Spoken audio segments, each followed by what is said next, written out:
JP모건 체이스의 제이미 다이먼 최고 경영자. 한 일주 전에 이미 7% 이야기를 했는데요. 2.1 우리나라로는 2.1이니까 지금 그저께 오늘 뭐 이렇게 되겠네요. 이게 시차가 있기 때문에 경제가 맞을 수 있는 것의 제약의 시나리오는 바로 스태그플레이션, 물가 상승 속의 경기 침체. 예? 무서운 거죠. 스태그플레이션이 제가 볼 땐 제일 금리보다도 무서운 것이 모든 것이 다 엉망진창이 되는 물가가 상승하면서 그 안에 경기 침체가 와서 와르르 다 무너지는 그런 결과. 그래서 금리가 7% 수준으로 오를 가능성에 대비해야 된다 이런 얘기를 한 거 여러분 저는 미리 말씀드렸지만 또 이 사람 저 사람이 막 얘기하고 있더군요. 들으셨을 겁니다. 그래서 또 한 번의 블룸버그 TV 인터뷰를 통해 정말 7% 금리로 가는 것이냐 이런 질문을 하니까 내가 금리가 5%로 갈 것이라고 말했을 때도 많은 사람들은 정말로 가는 거 맞냐? 이렇게 이야기를 했다. 나는 빙고 간다고 말씀드렸어요.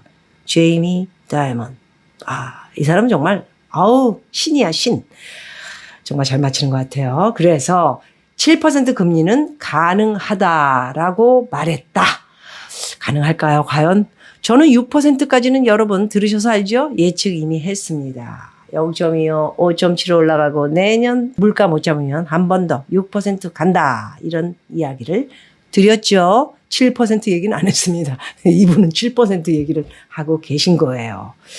그래서 다이먼 CEO는 똑같은 금리 상승이라도 지금 바로 스태그플레이션, 물가 상승 속의 경기 침체 상황을 경계해야 한다. 이렇게 경고를 했습니다. 그런 최악의 케이스는 스태그플레이션 상황이라며 아까 말씀드렸죠. 금리보다도 더 무서운 스태그플레이션 상황. 경제가 호조를 보일 때도 금리가 높아질 수 있는데 이는 자금 확보 경쟁이 높아졌기 때문이다. 이 얘기는 뭐죠? 현찰이 매우 많은 사람들은 크게 돈 벌. IMF 때나 2008년 금융위기 때처럼 또 따블을 벌 수 있는 기회가 또 오는 거군요. 현찰 많은 사람들, 회원들 좀 있는데 잘 가지고 계시죠? 공부를 많이 하면서 더블로 벌게 되면 이제 그 다음에 마지막은 이제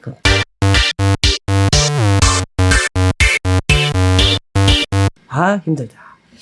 그래서 이게 스태그플레이션 상황을 경계해야 된다는 거에 강조를 했고요. 은행에서 솔직히 얘기해서 10억 빌리는데 이렇게 회사채를 발행하죠. 1,000만 원 주죠. 1,000만 원 줘요. 근데 안 하죠. 절대 안 하죠. 저는 한번 경험이 있습니다. 명동에서 한번 바꿔봤다가 혼났습니다. 우리 이모 때문에. 보르네오가 장영자 사건이 터지는 바람에 얼마나 어려운 돈을 버는 건데 이거 날짜는 빨리 안 가고 날짜가 있지 않습니까? 3개월을 해서 줬는데 이자는 많이 받았어요. 근데 이게 망하면은 이게 휴지가 되는 건데 내가 그것 때문에 잠을 못 잤던 기억이 나가지고 평생을 회사채 이런 거 안 삽니다. 제가 절대. 돈은 많이 줘요. 10억 회사채 이렇게 팔면 현찰을 주면 10% 1,000만 원을 주죠. 3개월이면 3천 받고 9억 7천. 그런데 이제 회사가 망하면 돈을 다 잃지요. 3천만 남고 9억 7천은 버리는. 알으셨죠? 예. 너무 위험한 불로소득 그렇게 좋아하지 마세요. 불로소득이 일도 안 하고 가만히 앉아서 입만 뻔찌뻔찌 하면서 물론 머리는 좀 굴려야 돼요. 공부도 좀 하고. 그렇지만 너무 좋아하면 나중에 폭망한다는 말씀을 드리고요.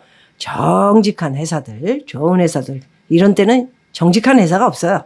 그냥 아무것도 하지 말고 가만히 있으면서 기회 찬스 오면 거기에 이렇게 투자를 하시는 것이 좋을 것 같다라는 말씀을 드리겠습니다. 우리가 IMF 때 함보를 비롯해 대우그룹 다 망할 줄 누가 알았습니까? 사실상 현대그룹도 그때 망한다는 소문이 되게 많았죠. 그런데 정주영 할아버님께서 소를 끌고 북한 가가지고 소 다 주고 이제 거기에 사바사바 해가지고 김대중이가 뭐 좀 줘라. 그래가지고 그때 다 주고 그 조건으로 이제 살려줬지요. 그런 말이 있었다 했지만 그것이 사실로 드러나면서 결국 아들 하나가 자기 사옥에서 자살로 떨어져 죽으면서 모든 것이 끝나는 그런 상황을 여러분들은 또 저를 비롯해 보지 않았습니까? 그래서 모든 것이 쉬운 게 없습니다. 기업도 그렇고. 다시 돌아가서 그래서 이렇게 고금리 경영에 미칠 영향에 관한 질문에는 JP모건은 금리가 7%가 돼도 다시 2%로 돌아가도 대응할 수 있다며 미래를 예측하는 것과 위험 관리는 다른 것이다. 이런 말을 했습니다. 아주 정확하게 말씀을 하시는 것 같아요. 다이먼 CEO는 지난달 25일 인도 일간지와 인터뷰에서도 금리가 3%에서 5%로 오를 때마다 5%에서 7%로 인상하는 것이 훨씬 그렇죠.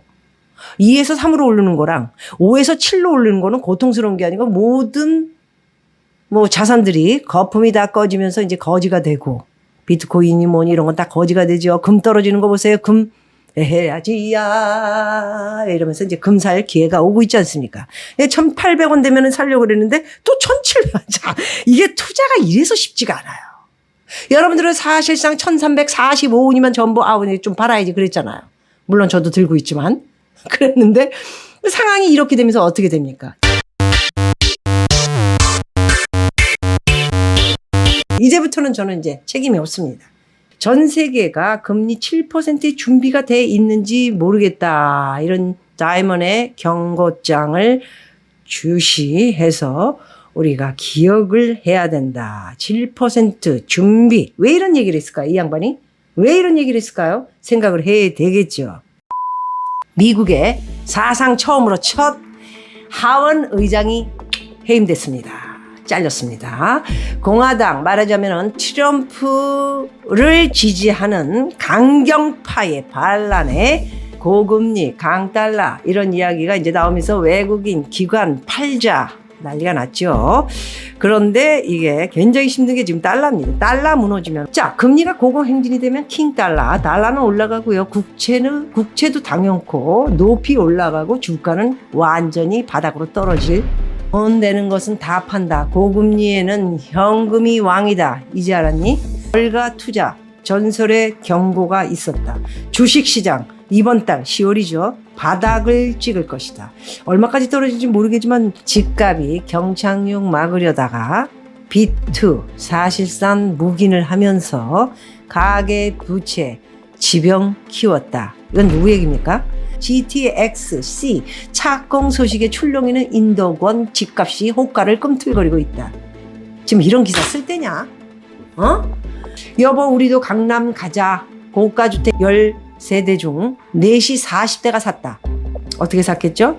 어떻게 샀나요 여러분? 금리가 오르고 집값 상승세가 주춤했다.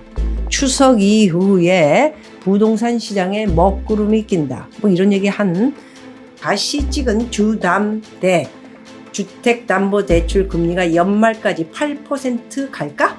이런 이야기가 지금 나오고 있습니다. 촉각을 곤두세우고 있다. 이런 말을 하고 있습니다.